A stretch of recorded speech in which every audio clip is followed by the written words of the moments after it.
What is going on? The Washington Wizards are buying. A month ago, they traded for Trae Young, giving up just CJ McCollum and Corey Kispert, and now they just traded for Anthony Davis. Nobody expected the Washington Wizards to be the Anthony Davis team. Shams reported that the Dallas Mavericks are trading 10-time NBA All-Star Anthony Davis along with Jaden Hardy, D'Angelo Russell, and Dante Exum to the Washington Wizards for Chris Middleton, AJ Johnson, Malachi Branham, Marvin Bagley, 2 first-round picks, and 3 second-rounders.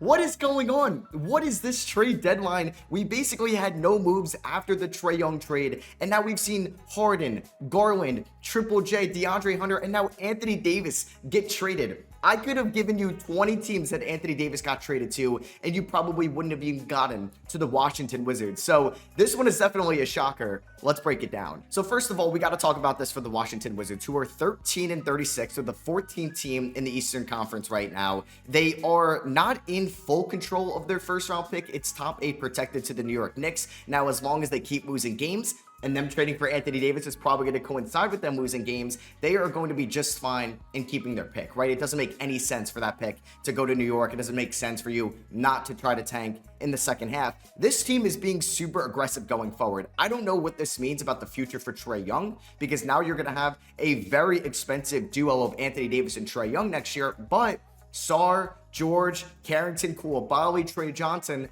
are all under their rookie contracts going forward. And the Eastern Conference is wide open. I mentioned it in my video yesterday talking about Jaren Jackson Jr. that I think that the Utah Jazz are finally done rebuilding now that they are going to go after Jaren Jackson Jr. They're probably not going to try to win it all. They're probably not going to try to win too many games in the second half, but next year is when they're going to actually try to compete again. Same thing happens here with the Washington Wizards, who are probably not going to get much out of Trae Young and Anthony Davis in the second half, but they are going to lead the young core going forward. They moved on from Bradley Beal, Kyle Kuzma, and they leveraged those into Trae Young, Anthony Davis, and some pick swaps as well. It's a wide open Eastern Conference in the 2026 season, and this could also allow Washington to maybe be a little bit more creative with their young core going forward as well. Trae Young is going to be your point guard next year. Alex Sarr and Anthony Davis in the front court really does excite me, not gonna lie. And it looks like that the Washington Wizards are also trading away their 2026 first rounder, which is from the Oklahoma City Thunder, which right now is at number 30 in this year's draft. They're also sending a 2030 protected Warriors first round pick, which they only get if it's in the bottom 10 of the draft, along with second rounders in 2026, 2027, and 2029. So these first round picks are going to be in the bottom half, or excuse me, the bottom thirds of the NBA drafts in 2026 and 2030. This feels like a no-brainer for the Washington Wizards, because this team is also trying to become a big market again. When you're talking about the Boston Celtics, the Philadelphia 76ers, the New York Knicks, kind of in that Northeast corridor, the Washington Wizards need to kind of pick up their slack a little bit going forward. They get off of Chris Middleton's expiring contract, who they got, along with AJ Johnson, who was also used in this trade, and a first-round pick down the line, which can be valuable from the Milwaukee Bucks, to now use those contracts to go out and get Anthony Davis, who is still a really good player in this league, and they can realistically run out a lineup next year of Trae Young at the 1, Trae Johnson at the 2, Keyshawn George at the 3, Anthony Davis gets to play the 4 again, and Alex Sarr at the 5, with Bub Carrington, with Bilal Koulibaly, with Justin Champagnie, with Will Riley going forward, and maybe a top 5 pick in the draft. What if the Washington Wizards win the lottery and they're able to add a AJ DeBanza, a Darren Peterson, or a Cameron Boozer to this core as well? The Washington Wizards can actually be a formidable team in the Eastern Conference next year, which I'll say time and time again is wide open right now.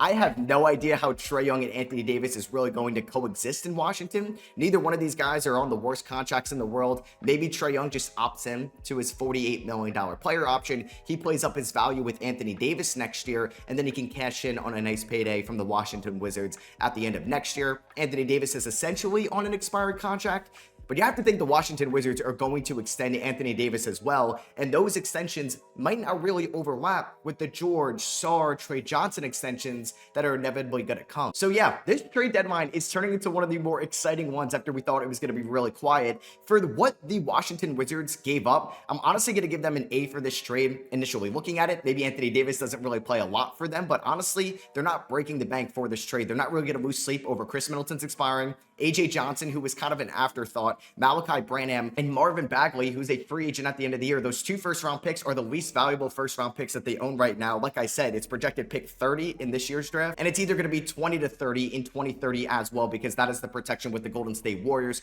3 second-rounders, you're not going to lose sleep over that as well. For what they gave up, honestly, for what they gave up for Trae Young as well, this is 2 thumbs up for me. As for the Dallas Mavericks, when this trade came out, I was like, you know what? You got 2 first-round picks for Anthony Davis. You have to be thrilled with that. Clearly, they did not want Anthony Davis on this roster anymore. They get some salary relief next year as well, where Chris Middleton's on an expiring. They don't have to bring back AJ Johnson, Branham, or Marvin Bagley. So that is $50 million off the books in the offseason, and they can use that to build a roster around Cooper Flag going forward. They now land a second first-round pick in this year's draft. Like I said, it's probably going to be a pick 30. It's owned by the Oklahoma City Thunder, but now you have 2 first-rounders in this draft. You're probably going to tank a little bit in the second half as well, as the Mavericks are projected the 7th overall pick in the draft. And then you also get 3 second-rounders in this deal as well. You get off the D'Angelo Russell $5 to $6 million contract next year. I'm going to assume he's going to opt in. Jaden Hardy never really had a ton of playing time. I don't think he's really going to have that much playing time in Washington, but honestly, it's a nice flyer if you watch any of my 2K rebuilds. He's for some reason like the GOAT in those rebuilds.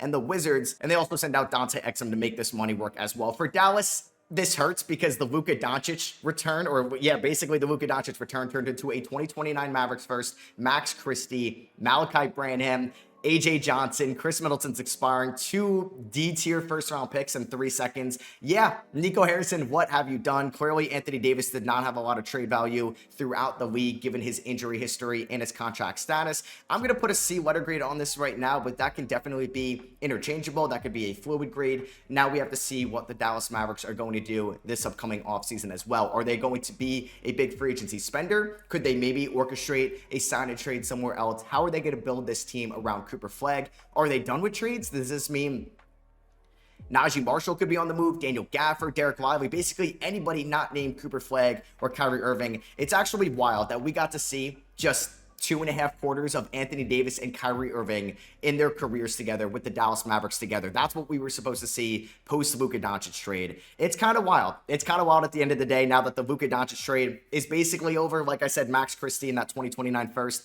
is still in their possession, and maybe they end up getting something good eventually down the line as well. But yeah, this is shaping up to be a very entertaining trade deadline. I would love to know your guys' thoughts and opinions on this trade down below. We've seen so many big names get moved, and we still have over 24 hours till the 2026 deadline is officially over. Could we see Giannis get traded? Because if Giannis gets traded, this has a chance to top last year's trade deadline. I know Luka is in a tier of its own, but if you actually have a chance to see Giannis, Anthony Davis, Harden, Garland, Jaren Jackson Jr., Jaden Ivey, all these guys get moved. With Domantas Sabonis, Trey Murphy, yeah, Giannis still potentially could get moved as well. This is going to be an insane trade deadline. So by the time you guys are seeing this video, I'm probably live on this channel as well, talking all things trade deadline. And I'm also going to be live on Bleacher Report's YouTube channel tomorrow, talking all things trade deadline as well, with 3 Cone, Jake Fisher, and Mark Stein. It's going to be a lot of fun. Hope to see you guys there as well. Like I said, let me know your thoughts and opinions on this trade down below. Catch you guys in the next one. Peace.